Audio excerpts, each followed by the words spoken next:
ഇന്നലെ ഇട്ടതിൻ്റെ ബാക്കി വീഡിയോസാണിത്. ഞങ്ങൾ ബാക്കിയെല്ലാം സെറ്റ് ചെയ്യുകയാണ്. മാമൻ വിളക്ക് കൊടുക്കുന്നൊരു ചടങ്ങുണ്ട്. അതിൻ്റെ വിളക്കാണ് 25 കിലോയുടെ വിളക്ക്. പിന്നെ അവിടെ അപ്പച്ചിമാരുടെ ഫോട്ടോയും അപ്പച്ചിമാരുടെ മക്കളുടെ കൂട്ടുകാരുടെ എല്ലാവരുടെയും ഫോട്ടോ വെക്കും. കൂട്ടത്തിൽ ഞങ്ങളുടെ ഫോട്ടോയും വെച്ച് കേട്ടോ. പിന്നെ ഞങ്ങൾ ഇന്നലെ സെറ്റ് ചെയ്ത സാധനങ്ങളെല്ലാം ഓരോരുത്തരായിട്ട് കൊടുത്തുകൊണ്ടിരിക്കുന്ന ചടങ്ങാണ് ഇപ്പം നടന്നുകൊണ്ടിരിക്കുന്നത്.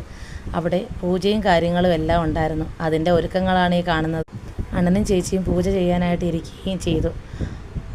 പിന്നെ ഇതെല്ലാം കഴിഞ്ഞിട്ട് ഞങ്ങൾക്ക് അവിടെ ഓഡിറ്റോറിയത്തിലോട്ട് പോകണം. ഓഡിറ്റോറിയത്തിൽ വെച്ചാണ് ഫംഗ്ഷൻ. കുട്ടിയുടെ മാമി അവിടെ കോലം വരയ്ക്കുകയും അവിടെ കുട്ടിയെ ഇരുത്തുകയും ചെയ്തു.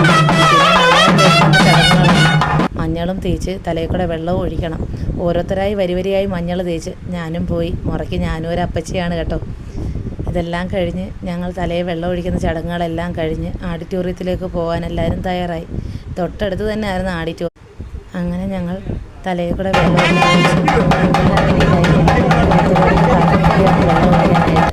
ഇതെല്ലാം കഴിഞ്ഞ് ചന്ദനം തൊടുന്നൊരു ചടങ്ങ് കൂടെ ഉണ്ടായിരുന്നു. ചന്ദനവും തൊട്ട് കുട്ടിയെ കണ്ണാടിയിലോട്ട് നോക്കിച്ച് ഫോട്ടോ എടുത്ത് പിന്നെ ഡ്രസ്സെല്ലാം മാറ്റി എല്ലാവരുടെയും അനുഗ്രഹവും മേടിച്ച് അപ്പോഴത്തേക്കും ഞങ്ങളൊരു സെൽഫി എടുത്ത് നേരെ ഓഡിറ്റോറിയത്തിൽ ചെന്ന് അവിടെ ഒരു ഫോട്ടോ എടുത്ത്. ഇതാണ് കുട്ടികൾ, ചേച്ചി അനിയത്തി. ഇത് അണ്ണൻ മാമനെ എതിരേക്കുന്ന ചടങ്ങായിരുന്നു. അവിടെ മാമൻ കൊണ്ടുവന്നത് എല്ലാ സാധനങ്ങളും നിരത്തി വെച്ച് ഞങ്ങൾ ഫോട്ടോ എല്ലാം എടുത്തു. ഇതാണ് വല്യച്ഛൻ്റെ ഫാമിലി. അവിടെ പോപ്കോണും പഞ്ഞിമിഠായി എല്ലാം ഉണ്ടായിരുന്നു. പിന്നെ ചേച്ചിയുടെ കൂട്ടുകാരിയും കുറച്ച് സാധനങ്ങളുമായിട്ട് വന്നു. പിന്നെ ഊണെല്ലാം കഴിച്ച് ഞങ്ങൾ അവിടെ